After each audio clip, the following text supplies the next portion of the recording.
उत्तर प्रदेश में इन दिनों मौत का बुखार फैला हुआ है। करीब 1 दर्जन शहरों में मरीजों की संख्या इतनी ज्यादा बढ़ चुकी है कि अस्पतालों का दम फूलने लगा है। इलाज का फिर से वैसा ही संकट देखने को मिल रहा है जैसा कोरोना की दूसरी लहर के वक्त हुआ था। लोग अस्पताल के बाहर घंटों इंतजार कर रहे हैं, लेकिन अंदर ना तो बेड है और ना डॉक्टर। अब सवाल ये पैदा होता है कि अगर सरकार ने कोरोना की तीसरी लहर को लेकर पूरी तैयारी कर रखी थी तो फिर डेंगू और वायरल के इलाज में आखिर ये हाल क्यों हो गया। अस्पतालों में फैली इस अव्यवस्था के खिलाफ घंटी बजाना जरूरी है और इसीलिए आप हमारी ये रिपोर्ट देखिए और 8422840000 पर घंटी बजाइए। पहले की अपेक्षा इधर हफ्ता 10 दिन से 20 से 25% मरीज सर्दी जुकाम बुखार से बढ़े हुए। 4-4, 5-5 बच्चे हैं एक बेड पे। कोई व्यवस्था नहीं मिल रहा है, कोई चेक नहीं कर रहा है। डॉक्टर से बोलो तो डॉक्टर बोलते हैं कि ज़्यादा वो है तुमको तो लेके जाओ दूसरी जगह ले जाओ। मेरा बच्चा बीमार था, उसको इन्फेक्शन हो गया था सर जी, यहाँ पे इलाज नहीं हो रहा है। तो सर जी इलाज बराबर नहीं हो रहा है। डॉक्टर अगर बोलते हैं लेके जाओ अपना बच्चा।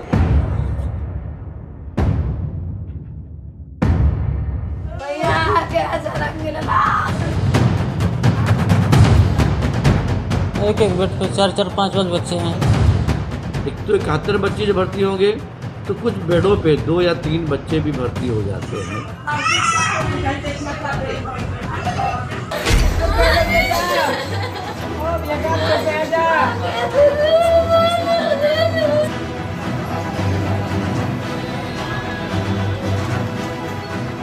वायरल के जो केसेस हैं, फ्लू के केसेस में 10 से 12% की जो बढ़ोतरी हुई है। हमारी ओपीडी में भी ये केसेज आ रहे हैं। ये मेरी बेटी है, मंगलवार को एडमिट हुए हैं। इसमें डेंगू निकल आया कल की जांच में।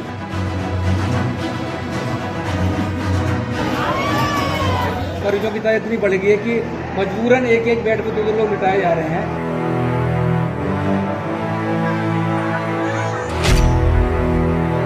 बहुत से तो बेचारे अपने नाक कान के आभूषण उतारे गहने इलाज कराया, फिर बच्चे नहीं बच पाए। तो इसलिए सुधार तो कोई है नहीं।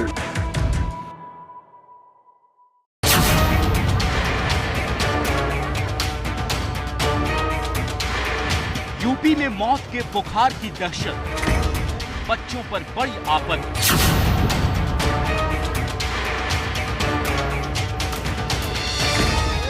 इलाज के लिए भटकते मरीज,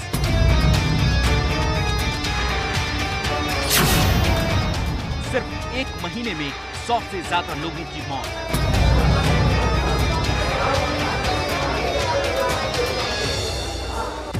और अस्पतालों में मरीजों की भीड़ के बीच फैली अव्यवस्था। फिरोजाबाद मेडिकल कॉलेज के बाहर की ये तस्वीर एक बार फिर ये सोचने को मजबूर कर रही है कि कितने तैयार हैं हम। आखिर क्यों किसी भी बीमारी के फैलते ही बेबस हो जाते हैं हम। फूलने लगता है हमारे हेल्थ सिस्टम का दम। 12 साल के इस बच्चे की सांसें तेज चल रही हैं, बदन बुखार से तप रहा है। वो बेसुध अपनी बहन की गोद में पड़ा। बेटे की ये हालत देखकर बगल में बैठी माँ के आंसू नहीं रुक रहे, दिल बैठा जा रहा है। वो सबसे ये गुहार लगा रही है कि कोई उसके बच्चे का इलाज करा दे। ये डॉक्टर मना कर रहा है। अंदर एडमिट नहीं कर रहे? कोई दवाई वगैरह दी है क्या? अरे माँ पे यहाँ बता रहे, यहाँ पे इलाज में करवा दे बच्चा माँ को, दवाई पाएंगे। हम गरीब आदमी में। अपने बीमार बच्चे को इलाज के लिए अस्पताल लेकर आया ये परिवार करीब 1.5 घंटे तक फिरोजाबाद मेडिकल कॉलेज के बाहर जमीन पर बैठा रहा। करीब 5 दिन पहले उसे बुखार हुआ था। पहले 3 दिन तक शिकोहाबाद में इलाज चला, फिर हालत बिगड़ने पर उसे फिरोजाबाद मेडिकल कॉलेज के लिए रेफर कर दिया गया। लेकिन यहाँ बजाय इलाज की इंतजार में परिवार के मुताबिक अस्पताल ने बच्चे को भर्ती करने से मना कर दिया। उन्हें कुछ समझ नहीं आ रहा था कि अब क्या करें, इसीलिए वो अस्पताल के बाहर इंतजार करते रहे। कोई भी नेता, मंत्री, अधिकारी इनकी मदद के लिए नहीं आया। स्वास्थ्य व्यवस्था के दुरुस्त होने का दावा करने वाले भी नजर नहीं आए। आखिरकार मीडिया के दखल के बाद अस्पताल इलाज के लिए तैयार हुआ। इलाज की उम्मीद मिलते ही पिता अपने बीमार बच्चे को गोद में ही उठाकर अस्पताल की तरफ बढ़ चले। अभी तक जिस बच्चे को कोई देखने की भी जहमत नहीं उठा रहा था, उसे भर्ती करवाने के लिए खुद मेडिकल कॉलेज के प्रिंसिपल बाहर आ गए। बच्चे की मां उनके पैरों पर गिर पड़ी।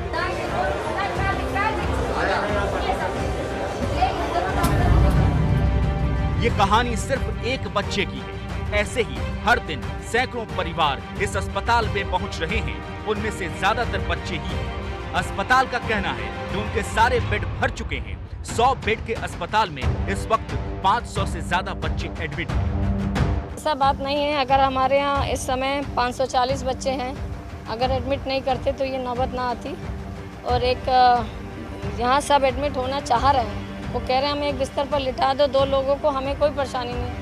बात भी सही है। इस समय हमारा मकसद ये नहीं देखना है कि क्या है क्या नहीं है, हमारा मकसद सिर्फ मरीज की जान बचाना है, चाहे वो जैसे भी बचे। फिरोजाबाद मेडिकल कॉलेज के अंदर की तस्वीरें भी कम चौंकाने वाली नहीं है। बेड की कमी के कारण अस्पताल की गैलरी में मरीज पड़े हुए हैं। प्रशासन का कहना है कि इस स्थिति से निपटने के लिए अस्पताल की नई बिल्डिंग में भी मरीजों का इलाज शुरू किया गया है।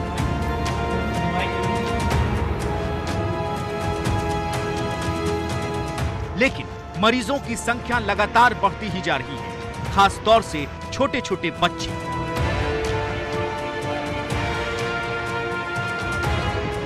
प्राइवेट अस्पताल भर चुके हैं, इसलिए लोग सरकारी अस्पताल का रुख कर रहे हैं।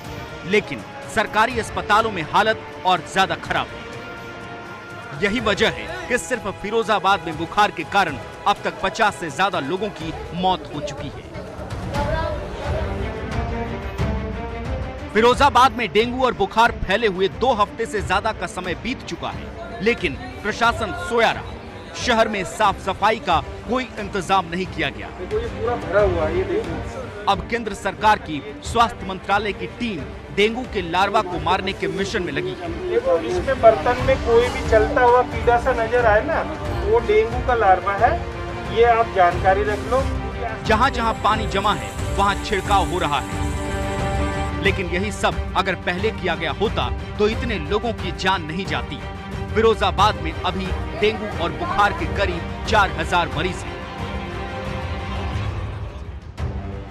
पश्चिमी यूपी के दूसरे शहरों में भी यही हाल है। हापुड़ के सरकारी अस्पतालों और सामुदायिक केंद्रों के बाहर मरीजों की लंबी लंबी लाइन लगी हुई है। प्रशासन का कहना है कि सिर्फ 2 दिनों में 10 से 20% मरीज बढ़ गए हैं। यही हाल गाजियाबाद के अस्पतालों का भी है। स्वास्थ्य विभाग का कहना है कि जिले के सभी सरकारी और प्राइवेट अस्पतालों को अलर्ट कर दिया गया है। यहाँ डेंगू के साथ मलेरिया भी फैल रहा है।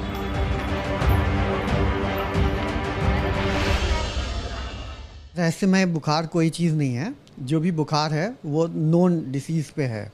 तो अभी इस समय क्योंकि हम लोगों के यहाँ जो भी बुखार के मरीज आ रहे हैं उनका सबका हम लोग कॉमन ब्लड काउंट करा देते हैं और उनका कोरोना का टेस्ट कराते हैं, टाइफाइड का टेस्ट कराते हैं और डेंगू का टेस्ट करा देते हैं और मलेरिया का टेस्ट करा देते हैं। जितने भी बुखार के मरीज आ रहे हैं सारे टेस्ट हो जा रहे हैं। हर चीज़ की दवाई यहाँ पे उपलब्ध है, किसी में की कोई कमी नहीं है। और बुखार के करीब 150 मरीज आ जाते हैं तो उनका पूरा ट्रीटमेंट होता है और ऐसा कोई भी खतरे की बात यहाँ पे अभी नहीं है, ना ही कोई इस तरीके के केसेस आए हैं। और क्योंकि सब जांचें हो जाती हैं तो जो भी चीज़ होती है तुरंत पता लग जाती है। डेंगू का भी कोई भी केस रिपोर्टेड नहीं है यहाँ पर और सब चीज़ें ठीक चल रही हैं।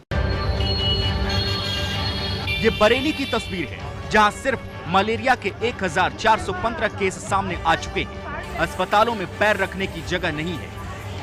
भर्ती होना तो दूर, सिर्फ डॉक्टर को दिखाने के लिए यहाँ लोगों को घंटों का इंतजार करना पड़ रहा है।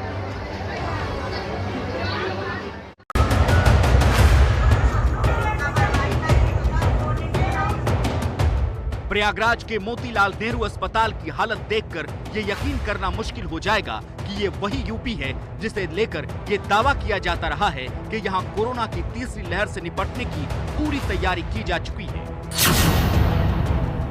जब ये कहा जा रहा था कि कोरोना की तीसरी लहर में बच्चों के बीमार पड़ने का खतरा ज्यादा है, तब यूपी के तमाम अस्पतालों में बच्चों के लिए अलग से वार्ड तैयार करने के दावे किए गए। लेकिन इन दावों की हकीकत आपके सामने। यहाँ एक बेड पर 3 से 4 बच्चों का इलाज हो रहा है।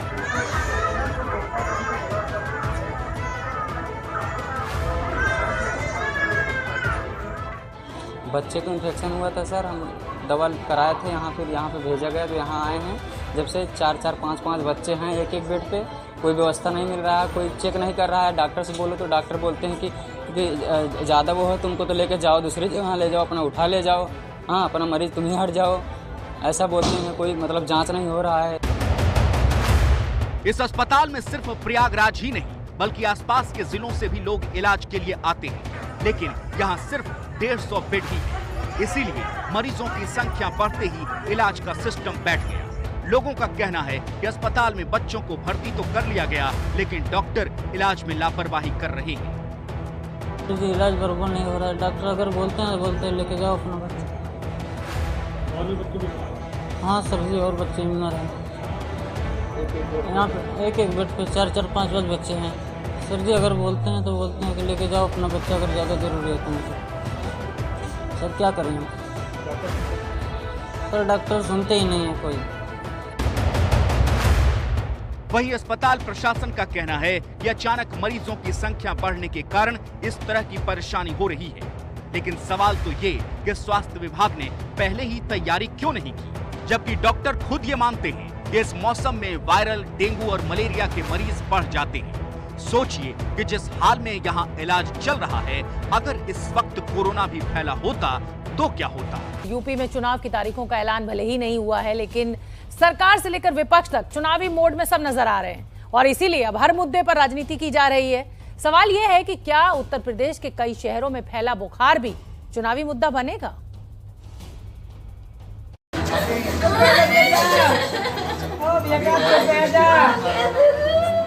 मथुरा के करीब 1 दर्जन गांव में बुखार फैला हुआ है। कोह गांव में अब तक 9 बच्चों की मौत हो चुकी है। हमारे संवाददाता रविकांत जब यहां पहुंचे तो घर घर में मातम पसराता दिखा। गांव की इस हालत के लिए लोग सरकार और स्थानीय प्रशासन को जिम्मेदार मान रहे हैं। उनका कहना है कि जब हर परिवार में हर दिन किसी न किसी की मौत होती रहेगी तो किसके भरोसे यहाँ रहें। ये चुनाव आने वाले हैं, इनको ज़्यादा एक्शन न लेना पड़े, अपने चुनावी रणनीति में लगे। इनका कुछ नहीं है, जनता को मरने के लिए छोड़ दिया है। अपने हाल पर जनता मरे या जिए कुछ नहीं है इनके हाथ में। इलाज और स्वास्थ्य व्यवस्था को लेकर जो गुस्सा इन लोगों में है, उसे विपक्षी पार्टियां भी मुद्दा बनाने में लगी हैं।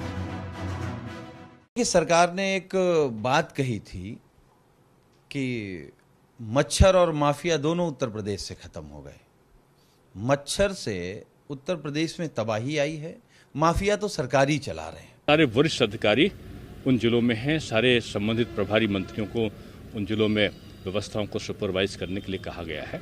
जो कोविड बेड्स थे उनको इस प्रकार के जो संचारी रोग हैं या विशेष प्रकार का मस्तिष्क ज्वर है या फ्लू है या डेंगू है, उनके मरीजों को वहाँ पर भर्ती करने के लिए कहा गया है।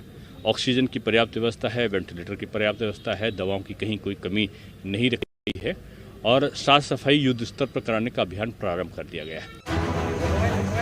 यूपी में चुनावी सरगर्मियां तेज हो चुकी हैं, ऐसे में सरकार की घेराबंदी भी तेज हो गई है। जिस तरह कोरोना की दूसरी लहर के वक्त स्वास्थ्य व्यवस्था को लेकर योगी सरकार पर सवाल उठे थे, उसी तरह अब बुखार के कारण हो रही मौतें और इलाज में हो रही लापरवाही पर भी सवाल उठ रहे हैं।